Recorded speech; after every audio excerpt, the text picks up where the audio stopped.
Kal Kadosh Venirvad, Shalom Aleichem, la terre d'Israël, bien plus qu'un simple endroit d'existence, constitue pour le peuple d'Israël un véritable cadeau divin.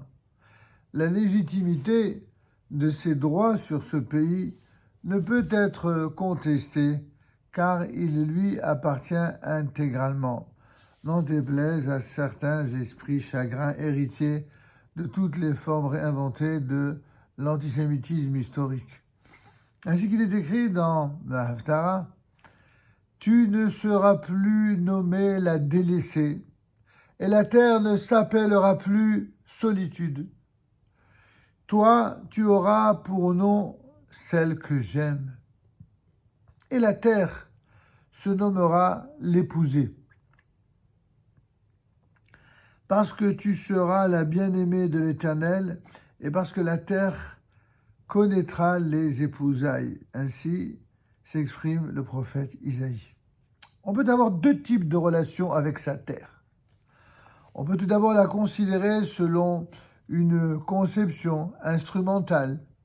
Il est indispensable, en effet, de posséder un lieu d'existence, en particulier pour le peuple juif qui n'a trouvé au sein d'aucun exil une terre d'accueil pour s'y fixer définitivement sans que sa présence ne soit remise en cause par telle ou telle partie de la population.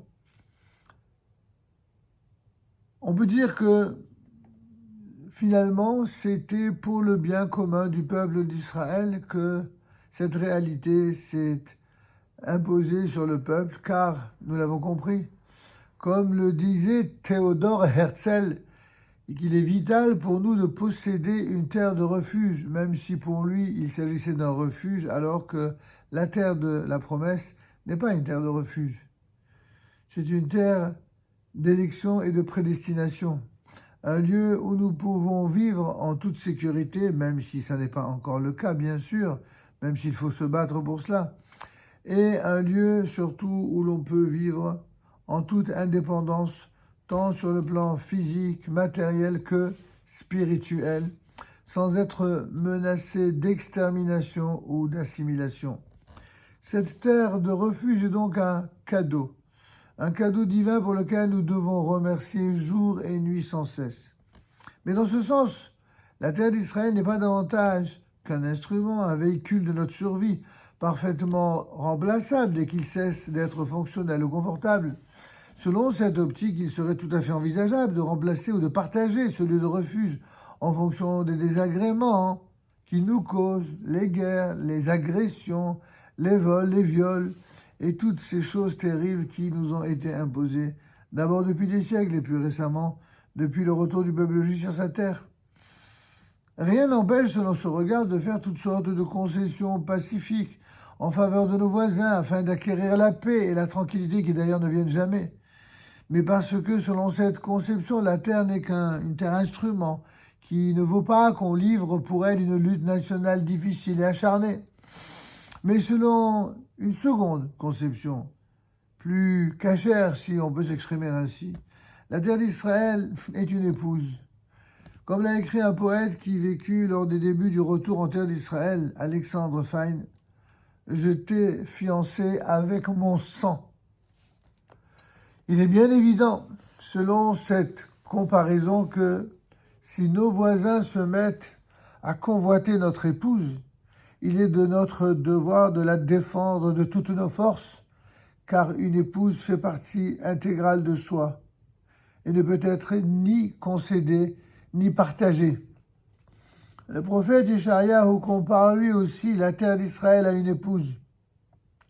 En s'adressant au peuple juif, il déclare « Ta terre se nommera l'épousée, et eux. Ta terre connaîtra les épousailles. » Selon cette prophétie, nous assisterons à de nouvelles épousailles entre Dieu et le peuple, entre Dieu et la terre, entre le peuple et la terre. Comme il est écrit, oui, comme le jeune homme s'unit à la jeune femme vierge, tes enfants s'uniront à toi. Et comme ta fiancée, comme le fiancé se réjouit de sa fiancée, Dieu se réjouira de toi. Seule la parole d'un prophète peut se permettre une telle audace. Et puisqu'une telle comparaison est faite, et que notre terre nous est confiée, telle une épouse, alors nous devons nous dévouer pour elle, et elle se dévouera également pour nous.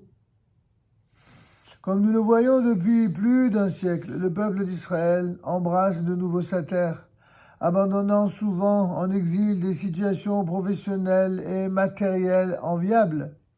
Et cette terre à laquelle il est venu s'attacher ne manque pas à son tour de répondre à son attente. Elle fournit en abondance les fruits de ses entrailles, et du désert de désolation qu'elle était au départ, elle redevient un véritable verger, un jardin florissant. Cette profonde attache qui lie le peuple d'Israël à sa terre doit aussi apparaître aux yeux de toutes les nations. C'est un devoir pour chaque juif de l'acclamer. Comme il est dit, pour l'amour de Tzion, je ne garderai pas le silence. Pour Yerushalayim, je n'aurai point de repos. Que son salut n'ait éclaté comme un jet de lumière et sa victoire comme une torche allumée. Évidemment, nous devons tout d'abord être nous-mêmes convaincus que la terre d'Israël est une partie de nous et qu'elle nous appartient intégralement. C'est alors que les nations de la terre le reconnaîtront également.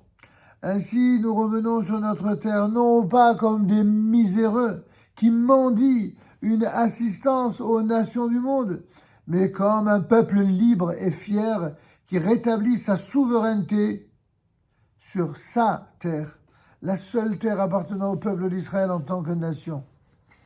Comme on rétablit son mariage, comme il est écrit toujours dans les paroles du prophète Isaïe, sur tes remparts, ô Yerushalayim, Jérusalem, j'ai posté des guetteurs qui ne se tairont ni le jour ni la nuit, en aucun temps. Vous qui faites appel au souvenir de l'Éternel, ne prenez aucun répit, et à lui non plus, ne laissez point de trêve, qu'il n'ait rétabli Yerushalayim et n'en ait point fait un sujet de gloire dans le monde. Nous ne nous tairons point, nous ne nous tairons plus. Nous ferons valoir sans répit notre droit sur notre terre et sur notre capitale éternelle, Yerushalayim. Toutes les spéculations du type qu'est-ce qui a la priorité, la primauté, le peuple ou le pays, sont tout simplement vaines et superflues. Car il n'y est pas question de deux termes différents d'une même équation, mais bel et bien d'une unité foncière. Le peuple n'a pas de vie sans sa terre. Et le fait que nous ayons vécu près de 2000 ans en exil ne contredit absolument pas cette affirmation.